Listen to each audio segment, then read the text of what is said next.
Bom dia, pessoal do primeiro ano. né? Hoje a gente vai dar sequência àquele assunto que ontem a gente abordou, na nossa primeira videoaula, na verdade, na nossa primeira aula online, que a gente teve a oportunidade de abrir o dia da terça-feira tendo duas aulas online. Deu para notar que a gente vai usar o livro, eu vou tentar colocar alguns slides lá.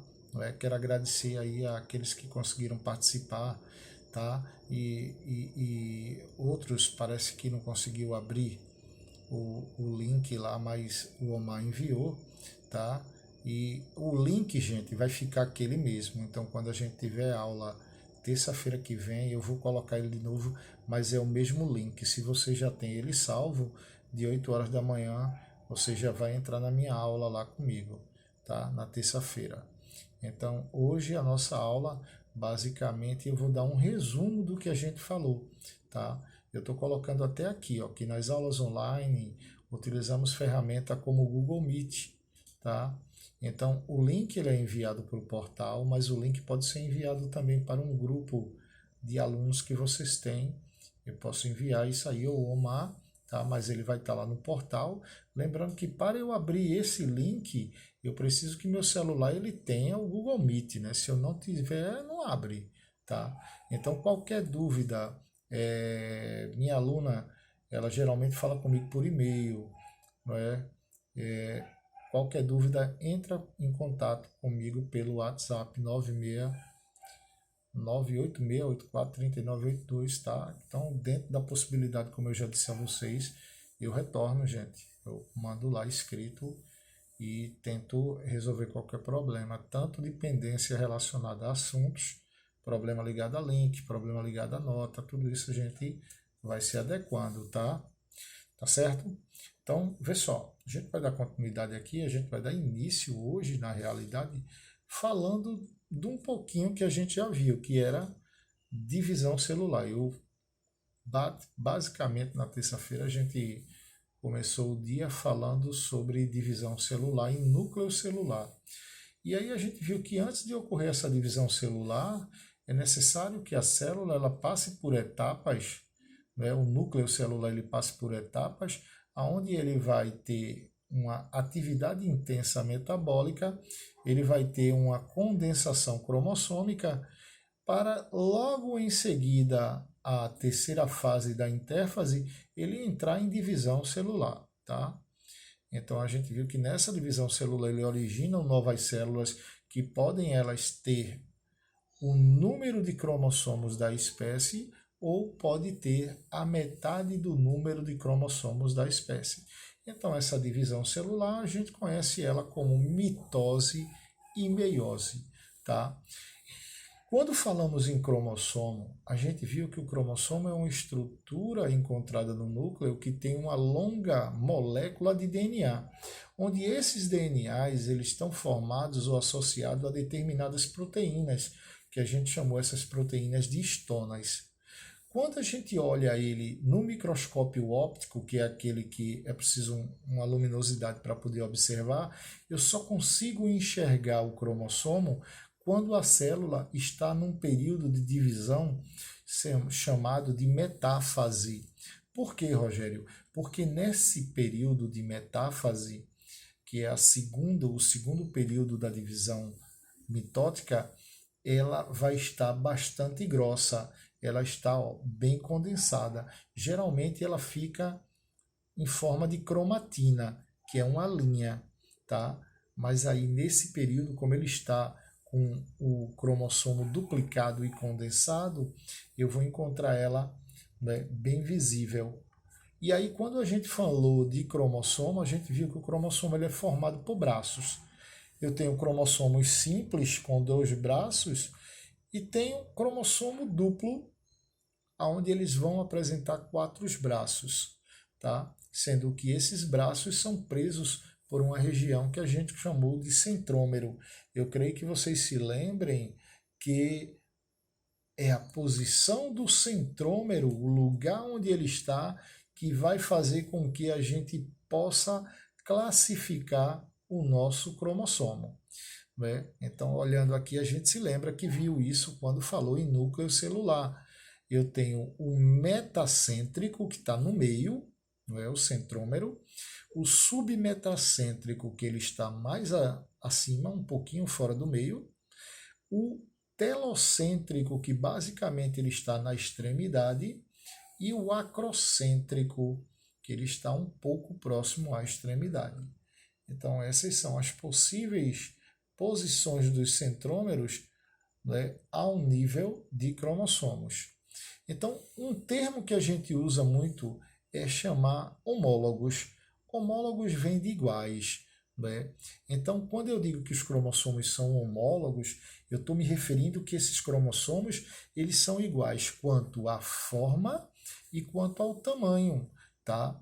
Então, eles geralmente, quanto à forma e o tamanho, eles se manifestam aos pares em células que a gente chama de células diploides, tá? Células diploides. Mais adiante, aqui, vocês também ouviram eu falar em célula haploide, não é? Que a gente falou de gameta sexual. Então, isso agora é o que nos interessa, tá? Vocês hoje, ontem, na verdade, comigo, a gente começou a falando de uma intensa atividade metabólica que ocorre, tá, em um determinado período que antecede a divisão celular. Então você vai ver que no período S a duplicação, não é, ou a síntese proteica ela está bem intensa, não é? E no período G2 eu já tenho os cromossomos duplicados, vamos dizer assim. Você vê que tem dois ali, ó, um do lado do outro. Bora comentar aqui. Ó, a intérfase é uma fase, ou a interfase, é chamada de fase que ocorre antes de qualquer divisão celular, seja a divisão celular por mitose ou por meiose, tá? Então, antes da divisão celular de mitose ou meiose, eu tenho a intérfase ou interfase. O que é que vai ocorrer nessa fase ou nesse período?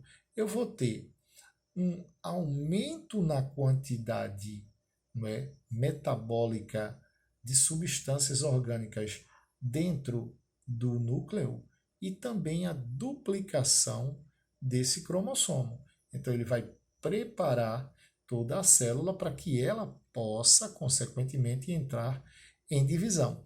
E aí a gente viu que dentre essas manifestações eu vou ter os períodos. Ele chamou período G1, período S, período G2. Período G1, primeiro período, está lá no nosso livro, a gente comentou terça-feira, que é o período que se tem, o primeiro e o período que se tem uma maior intensidade metabólica, tá? Nesse período. No período S ocorre uma síntese de DNA, onde há uma preparação para a duplicação cromossômica. E no período G2 é pós-síntese, pós-produção de DNA. Eu já tenho cromossomos duplos aí, tá? Lembrar que alguns autores de livros chamam a fase G0, não é, anterior à fase G1, que é um período em que a célula ela está sem atividade, ela está em repouso até que algum estímulo faça ela entrar em divisão. Então é possível a gente encontrar isso também sendo chamado de G0.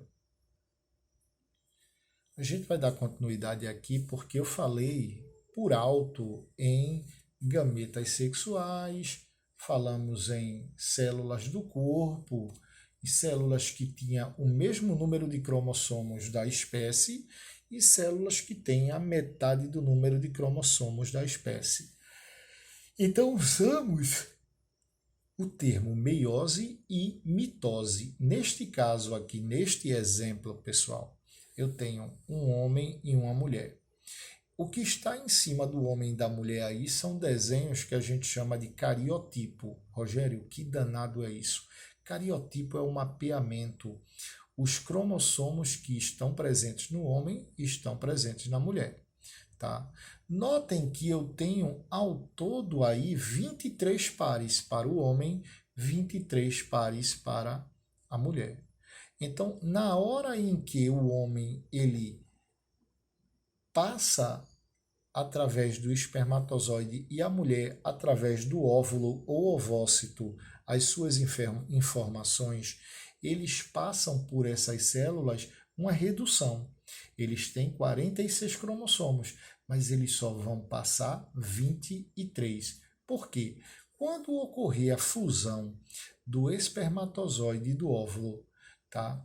Que é a célula masculina e a célula feminina se unindo, eu vou ter a origem de um novo indivíduo que recebeu 23 alelos do pai, 23 alelos materno da mãe, formando um indivíduo com 46 cromossomos, que é o que a espécie humana nossa possui, tá?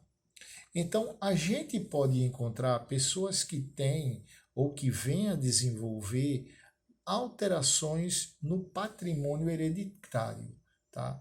No genoma, tá? Então, eu posso ter euploidia, que ele altera todo o teor do genoma, ou eu posso ter apenas aneuploidia, que é quando ele, no caso, a gente vai encontrar algumas síndromes que se incluem na espécie humana, ele altera apenas o número de cromossomo do indivíduo. Mas o interessante, tendo um a mais, tendo dois a mais, ou tendo um a menos ou dois a menos, eu vou acabar desenvolvendo o que a gente chama de síndrome, tá? E essas síndromes, elas acabam trazendo consequências, certo? A gente vai aproveitar aqui para falar, já que estamos falando de síndrome, a gente ouviu falar já em síndrome de Down, não é? Síndrome de Down é uma aneuploidia que é causada por uma trissomia no par 21. Notem que o par 21, eu vou até apontar aqui, ó. Eu tenho 23 pares, 22 mais o cromossomo sexual ali. Então, eu tenho aqui um a mais, ó.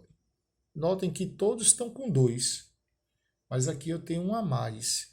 Então, aí eu uso o termo trissomia 3, tá? E esse cromossomo a mais, ele traz consequências e manifestações. Como esse par 21 é um par que está presente em homens e mulheres, nesse caso eu vou ter meninos e meninas apresentando a síndrome de Down.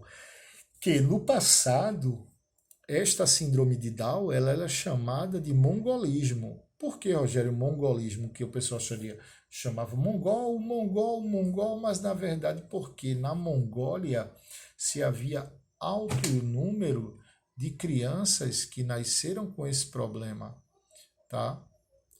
E aí o cariotipo, como é o patrimônio hereditário de um indivíduo que tem essa síndrome de Down? Você vai ver que o cariotipo dele é 45A mais XY. XY é o cromossomo sexual dele. E se for uma mulher, ele tem 45A mais XX. 45 mais 2 dá 47 para ambos os casos, né? E isso é causado por um erro na distribuição dos cromossomos, tá? Na formação dos gametas. Então, é um problema que ocorre, um dos problemas que causa, tá? É na formação do gameta, na formação ou do espermatozoide ou do óvulo. Então, Rogério, isso está ligado ao quê? A radioatividade, taxas de radioatividade, uso de drogas alucinógenas, tá? Então ela pode também alterar nos gametas e a idade avançada. Então a gente sabe que mulheres, não é, que têm acima de 40 anos, ela tem uma predisposição maior para vir, para poder ter uma chance maior, na verdade, para desenvolver filhos com essas síndromes, tá? O interessante é que as pessoas que apresentam síndrome de Down, todas elas têm, sendo menino ou menina, eles têm os mesmos caracteres, né? Ou seja, eles são bastante semelhantes. Então, eu coloquei aí um quadro clínico que eles apresentam, que é a mulher ela é fértil, quer dizer, a mulher com síndrome de Down, ela poderia engravidar e pode engravidar. Já o homem não, o homem é estéril.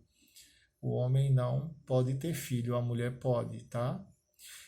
ocorre um retardo mental, gente, retardado é pensamento lento. Ninguém está dizendo que alguém não é capaz. Ele tem um retardamento mental, tá? Ou vamos usar um termo até mais adequado, que é quociente intelectual baixo, que é o que a gente chama de QI, mas hoje a ideia é colocar essas pessoas em contato com a sociedade para que ele possa aprender um pouquinho com cada pessoa, tá? Então a prega simiesca na mão, tá? Uma prega. Mãos e dedos são curtos, os olhos são oblíquos, não é? Alguns apresentam obesidade e possuem baixa estatura. Geralmente apresentam algumas deformações cardíacas, com isso faz também com que eles tenham óbito até mais cedo, tá? Mas hoje já tem uma certa independência, mesmo apresentando esse tipo de síndrome, tá? Bom, gente, aqui eu dei uma resumida basicamente do que a gente viu terça-feira na aula online, tá? E na próxima aula, semana que vem, a gente se encontra novamente, se Deus quiser. Lembrando que isso já vai ser assunto de prova e a gente vai trabalhar agora a divisão celular, que é a mitose e a meiose, tá? Essa parte que a gente vai utilizá-la, certo? Qualquer dúvida, tá aí meu telefone para o WhatsApp entrar em contato comigo e continuem com essa pegada, continuem com essa disposição. Eu sei que vocês estão voltando a uma rotina escolar novamente, não é? Mas se faz necessário, gente, para o aprendizado. Tá ok? Então fiquem com Deus, um abraço no coração e até a próxima aula, se Deus quiser, gente. Tchau.